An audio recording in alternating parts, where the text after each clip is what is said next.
Hello, and welcome to the Humanistic Counseling, a podcast in which we discuss, analyze, critique, and celebrate both well-established and cutting-edge ideas across the field of humanistic counseling. I'm Brett Wilkinson, Editor-in-Chief of the Journal of Humanistic Counseling, otherwise known as JHC. I'd like to welcome Dr. Clewiston Challenger, an Assistant Professor of Counseling in the College for Community Health at Montclair State University. Dr. Challenger has more than 17 years of experience working with children and teens in educational, psychiatric, sports, fitness, and recreational settings, including 8 years as an urban school counselor.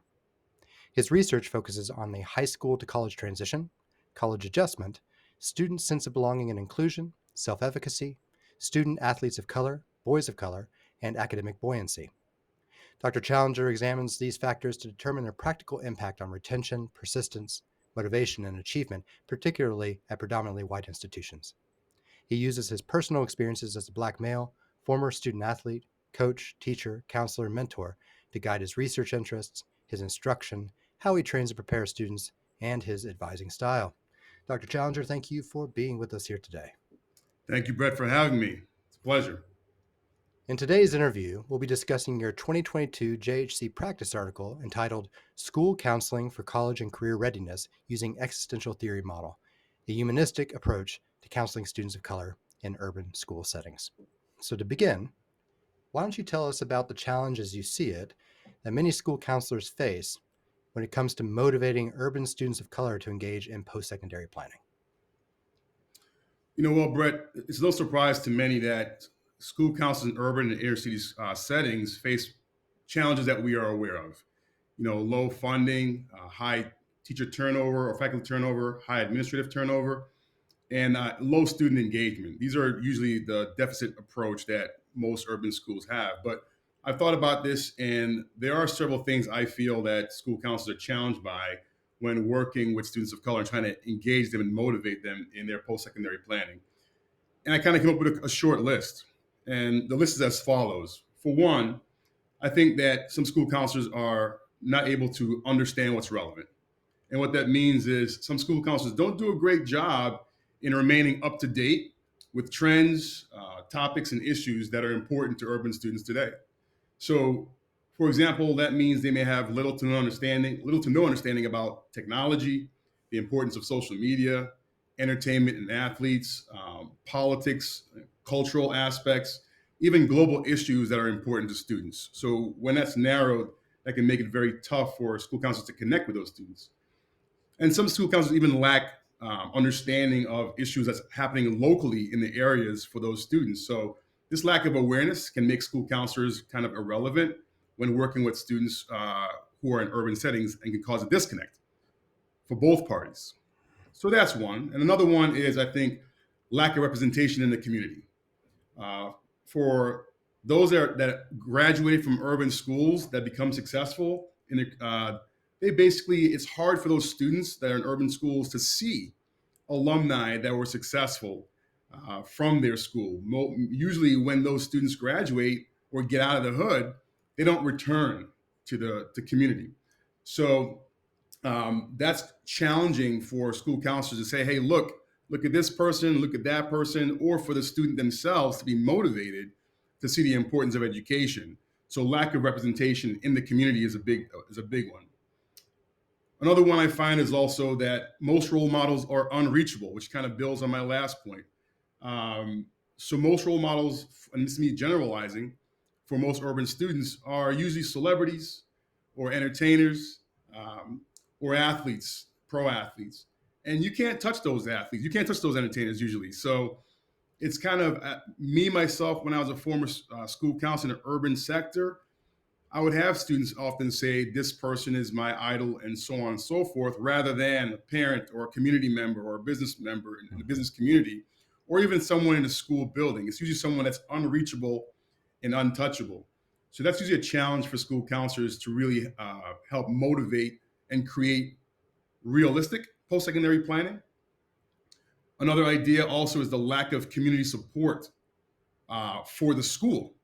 So we have, family and community supports for the school. That means that there are some parents that that of the students, parents and guardians of students, and their immediate family circle, some have had challenges with the school, or they are against or resistant to the school in general, and the school and educational system.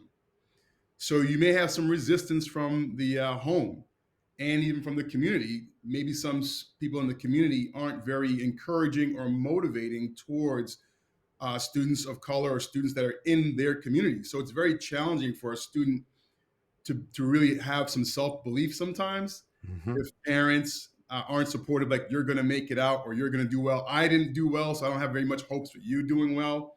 Or if community members are on the streets or is not a very well developed area, it's kind of hard for community members to say you're going to make it out of here and be successful, or you have a high chance of being um, successful.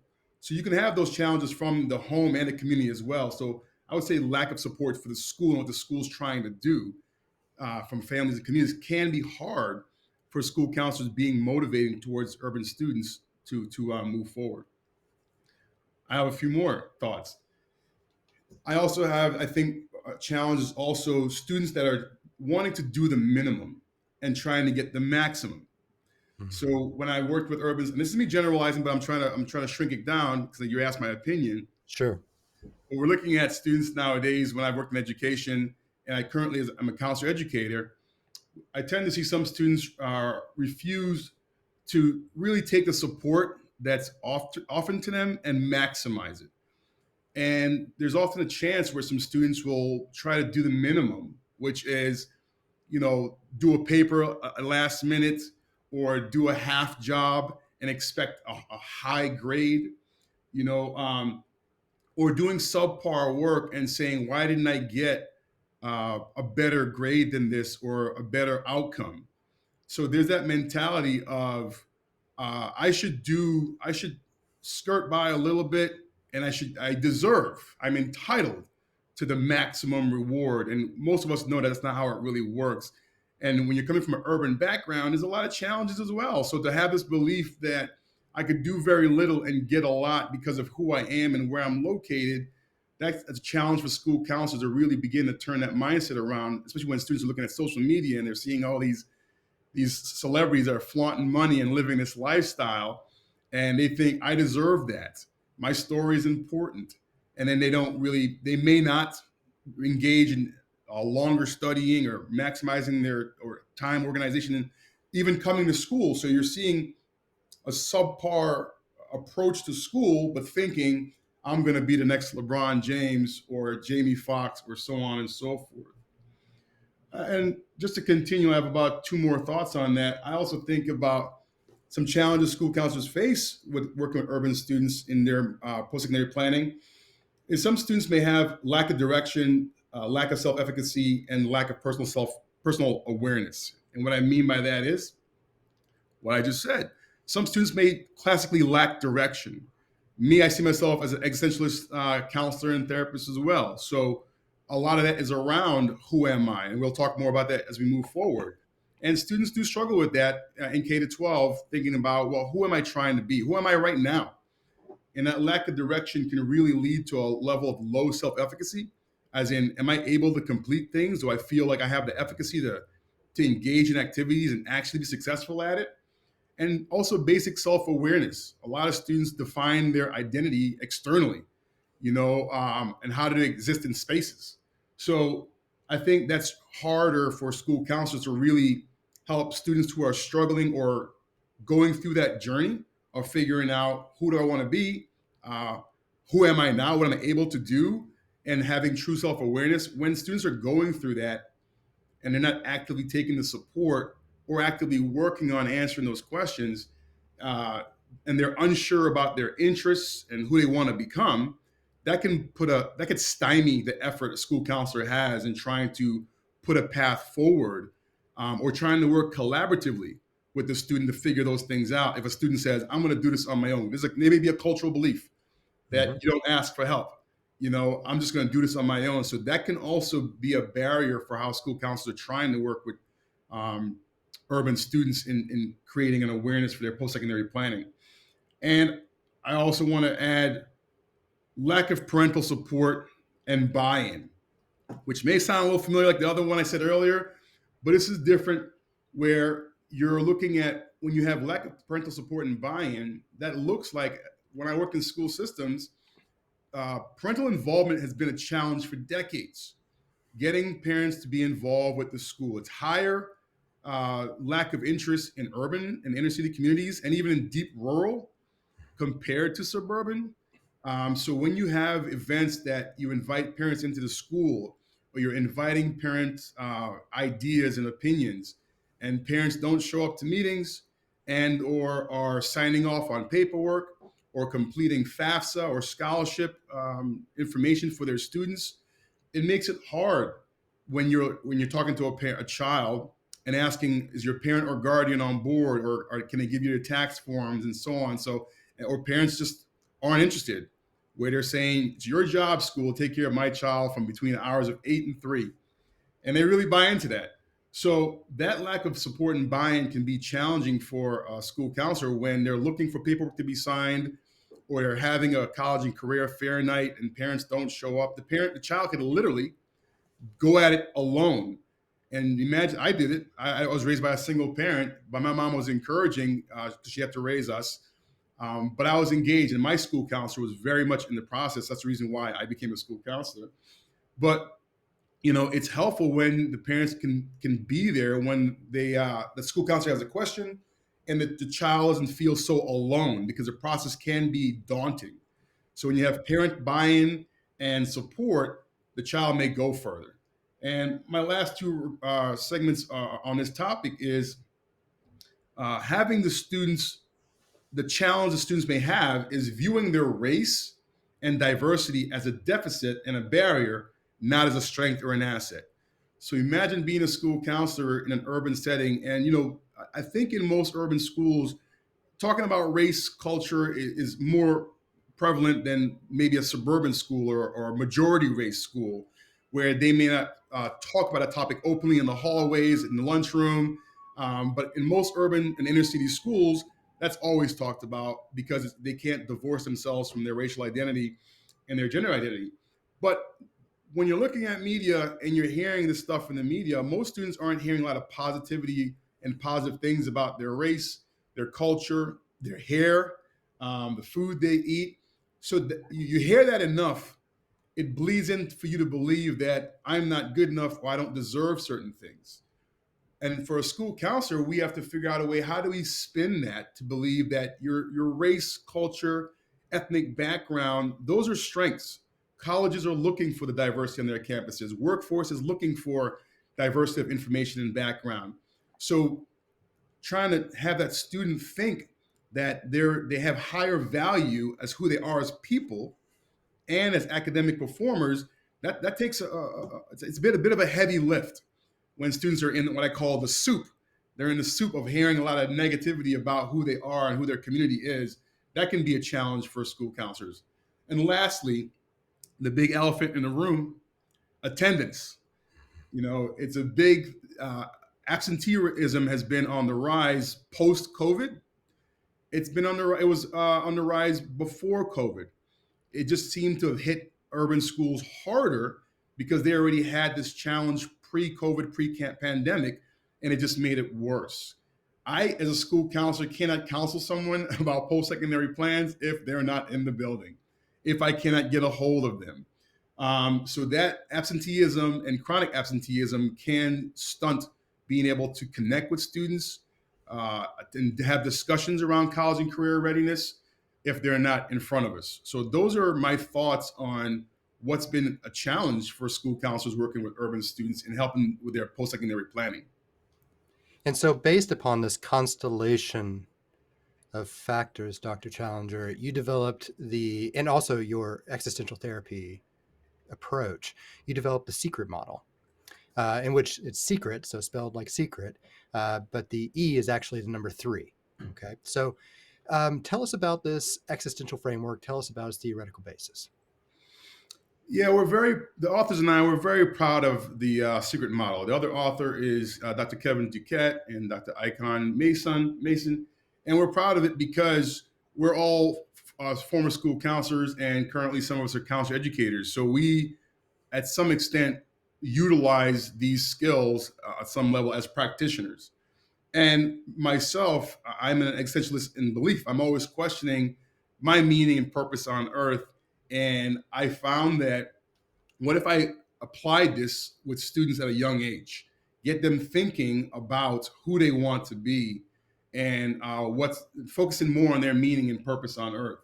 And of course, part of that thinking and that way of thinking is rooted in existentialism, which is, has been popularized by Irvin Yalom and also Rollo Mayo and other existentialists, Viktor Frankl, when they're looking at Frankl's famous work of Man's Search for Meaning. And it really is around my responsibility, my autonomy. I have decisions to make for myself. I also have decisions to make as a community, as part of a community. I have responsibility, which is a big word for a young person. You're responsible for the decisions that you make and the things that you do. And most minors don't want that responsibility, and they don't have that responsibility for a big deal because their parents and guardians take on that responsibility. And as a human, we're looking for meaning and purpose. Why am I here? Why am I walking this earth? And then my time might finally end, which is death. And existentialism encapsulates all of that. And some would say that's a heavy topic for someone that's 18 years or younger. But I bet we beg to differ, because when you package it in a way that's age appropriate and developmentally appropriate, you can have these conversations as a light level and begin to develop it more when they go into middle school, high school, and college, and so on and so forth. So you don't start heavy with a six-year-old, you don't go in deep with an 18-year-old. But between the age of 6 and 18, I'm sure they can grow in more awareness of who they are and who they're trying to be. So we really anchored in existential theory because we believe that everyone's having that experience on Earth. Who am I? But we also then coupled it with Donald Super's lifespan theory on career development. So we wanted to add that career piece. Once again, I worked in the urban areas in Hartford, Connecticut, and New York City. And a lot of students that I've worked with had a tough time really understanding their career development. What opportunities do I have? And it made me start to think more about, well, what opportunities do they have? How are they viewing their career development? How are they moving through the career process? And when you're a counselor educator, you're trained in career development. You're trained in how to help people understand their career evolution. And I like that word, evolution. And when you begin to think about careers evolving and our interests evolving, that seemed more comfortable for people. Me being a counselor educator in higher ed, I've worked with a lot of graduate students and that are training to be school counselors. And I often ask them a question on what I call a getting to know you form before the semester starts. And one of the questions I ask is, what do you wish your school counselor said to you, back in your day? And they Mm-hmm. often said, I wish my several things. They say, I wish my school counselor would have been more clear that a C grade wasn't going to define my life. I wish that my school counselor was more available to me. But more importantly, what many of them said is, I wish my school counselor let me know that I could change my mind, that I grow and evolve and that it's okay for me to do that, and that my interests are still growing. That really resonated with me, because I often think about when I was a kid, and even when I was working in schools, we often ask students, what do you want to be? And when you give that answer, it can become very static. I want to be a doctor. I want to be a lawyer. I want to be a garbage person. I want to be a fire person. And once it comes out of your mouth, it almost feels like I'm beholden to it. And and you ask me it at age 6, at 12, I might feel differently. At 16, I might feel differently. So Super's life theory talks about career development occurs over a lifespan. And I thought that was more forgiving and more expansive. And it allowed people to have that existential experience of who are you trying to become? And Super's lifespan says, as you're evolving, so can your interests, so can your career. And when you think about it, it kind of feels like more like, oh, wow, I feel kind of comfortable with that. That I'm not quote unquote stuck in this decision I told someone at the age of 15. I'm now 25, and I want to go from being an art teacher to a musician, or from an art teacher to a lawyer. That's okay if you follow Super's belief that you will evolve. And Super's lifespan theory talks about a person's career interest evolves throughout their lifetime. And more specifically, it's a lifelong process. So the career development process is continuous. It begins at youth and goes until into your adulthood. It also surrounds around self-concept, which that people develop themselves through their experiences. So what the experiences they're going on, who they become, it's influenced by the things that who they see they are. Also, Super believe that there's developmental tasks.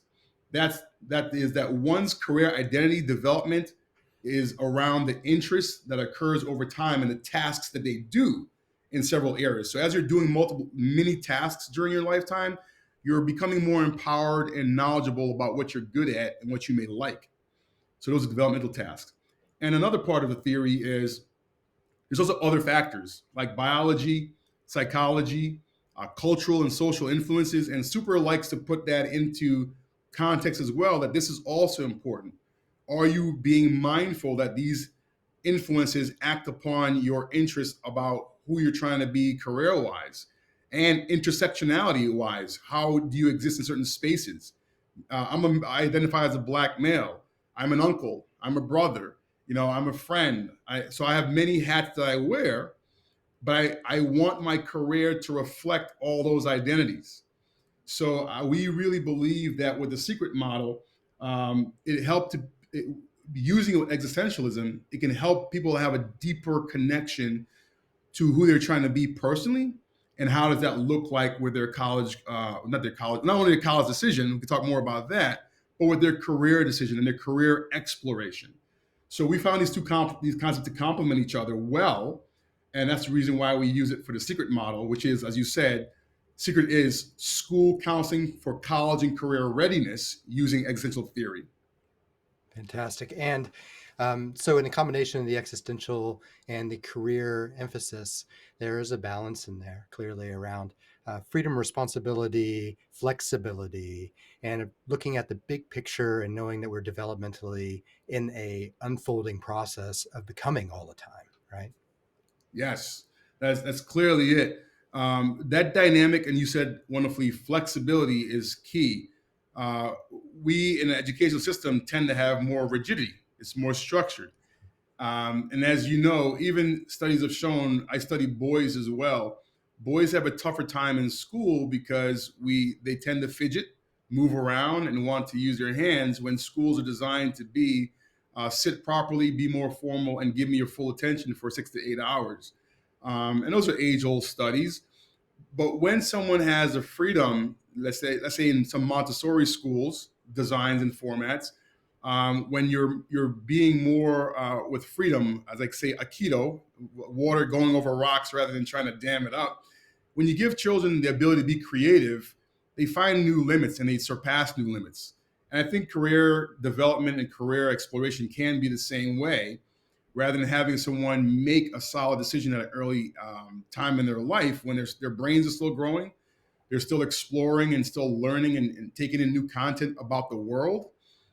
We want to offer space to be able to make those, to process that. And we want to be as school counselors or anyone in the career advisement field to be able to have that patience, that the language, and the approaches to kind of help navigate someone through that exploration process. And we believe that if you're looking existentially at yourself, if we're already thinking about who am I, and one of the first things everyone kind of says when they meet someone at a party or in life is, what do you do for a living? So we can't divorce ourselves that our existence is tied to our careers on this earth. So we found that as you're thinking about who we want to be on this earth, it's directly tied to our profession and career identity. And schools are designed for that. Schools are designed to put children into society, into the economy. That's me being very direct about it.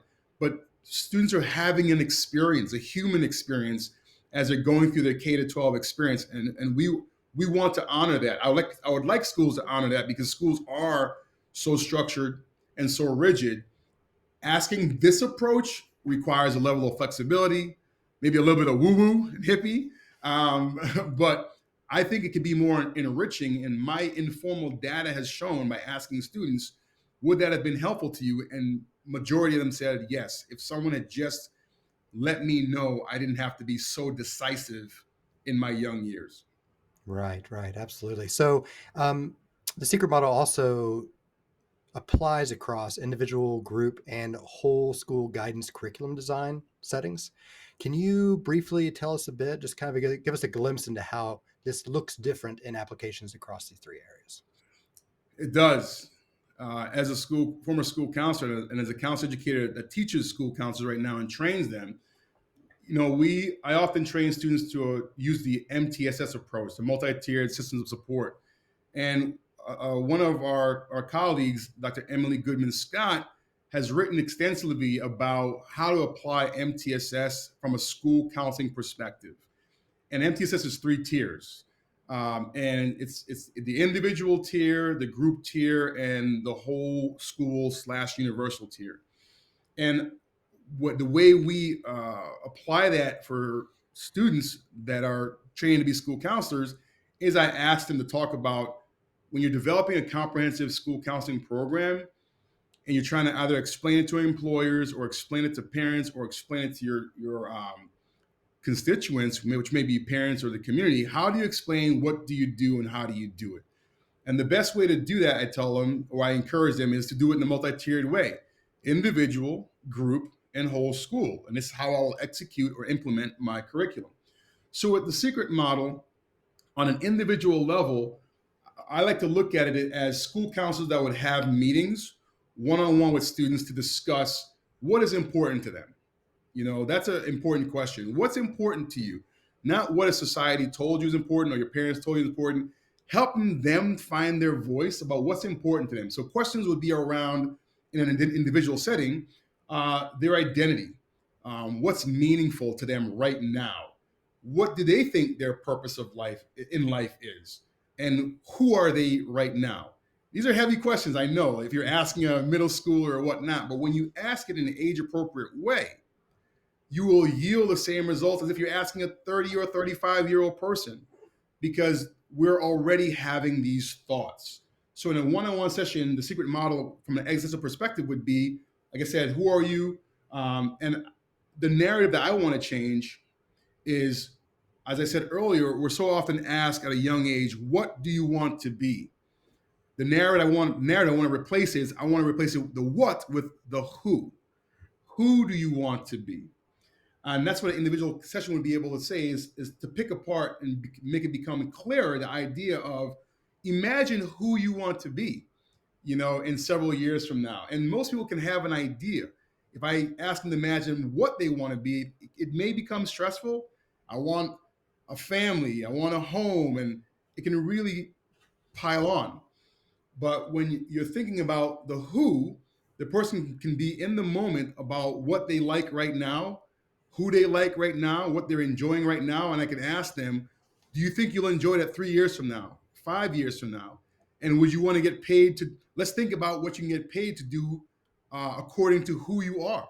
So if you like building things because you like working with your hands, or you find that being a brother is important to you, your family is important to you, your culture is important to you, you want to stay in the neighborhood because this is who you are.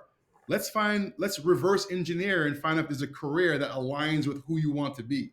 And so the question of who allows you to centralize the sense of character, values, the question of who are you, who do you want to become, something different from the subjective stance about what do you want to do. Exactly. Mhm. And my opinion, we haven't, this is a conceptual article, is that you would stick with it longer because Mhm. now it's organically formed. It's from you rather than someone told me I should be this person. The expectation's high. I often say, if your compass and your North Star is something external, when that compass goes away, what then becomes your compass? you know, as people don't, as Drake would say, I'm not a Drake Kendrick fan, you know what I'm saying? I'm not in that beef. But as I'm not here for a long time, I'm here for a good time. What it really is standing out is that not everyone is going to be in our lives for a long time. It might be for a season, but if we base our direction on one or two things externally, and they're no longer the motivation, they're not in our lives anymore to move forward, then we could lose our compass, we could lose our way. But if we start asking ourselves, who do we want to be, and we become our internal compass, if things change, it may have changed because we decided to make a change. And that's important because the common denominator in any space is ourselves. So when we are allowed in individual conversations to have those conversations that you are the common denominator, that if you change and you want a different direction, then that's fine. But if you are now changing because someone told you to change, that can create a mental health issue. It can create an identity crisis because you went from being a dentist to a shaman because someone told you to do it, but you weren't sure that that was a good decision. It wasn't self-directed. Mhm.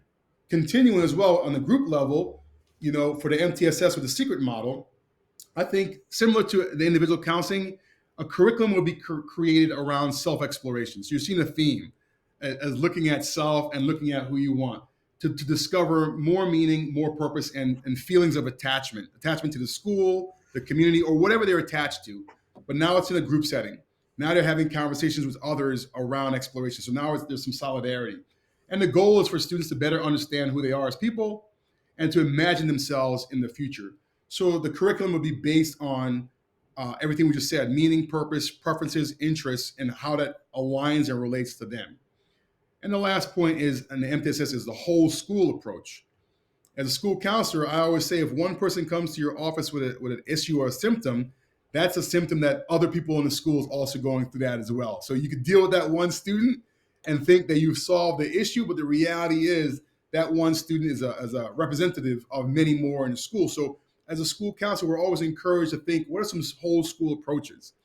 And in this case, to implement the secret model at a whole school level, the school counseling team would be encouraged to develop a comprehensive school counseling curriculum that would have a far-reaching and school-wide reach. That means developing through the secret model programming, events and fairs, assemblies and presentations, even arranging guest speakers, and even holding advisory groups led by teachers and staff members, which will have conversations around the same thing, talking about self-exploration, talking about what's meaningful to them culturally, racially, familial wise, bringing people in that can get on board with that and attaching those conversations, let's say advisory meetings that schools have sometimes first thing in the morning, attaching those thoughts and feelings and ponderings to career exploration.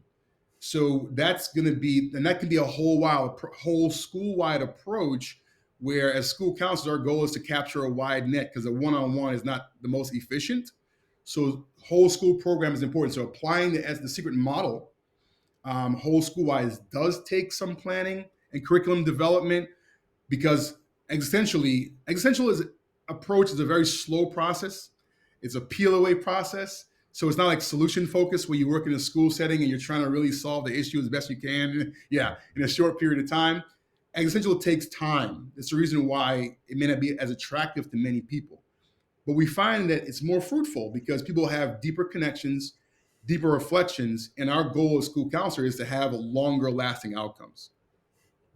And so, are there any particular takeaways that you hope listeners will grasp about existential counseling with students of color in urban schools? Takeaways. I think that the key thing about that is with existential counseling, it's not the most popular in the school setting, as I said before, because of the efficiency. It's long and a little bit laborious, and some people aren't trained in higher ed to use their emotions in counseling.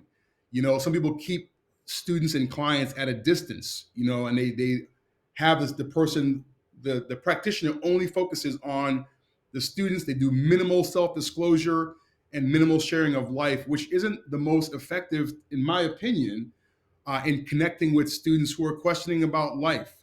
So I really believe that in order to utilize existentialism in an educational setting, there needs to be a level of self-disclosure, a level of the school counselor or the practitioner understanding their own journey and connecting to it in order to be connective to these urban students. They're looking for support. They're looking for a role model. They're looking for permission to talk about their feelings and explore these uncertainties. And if we are unable to show our vulnerabilities as well, they may have more resistance. So, our main focus on this article was about uh, more the who rather than the what. And that's the main takeaway. When you ask someone the what, you kind of handcuff them to this idea that they have to now make this idea come to fruition, and it's immutable, and you can't change that. No take backs. You said it.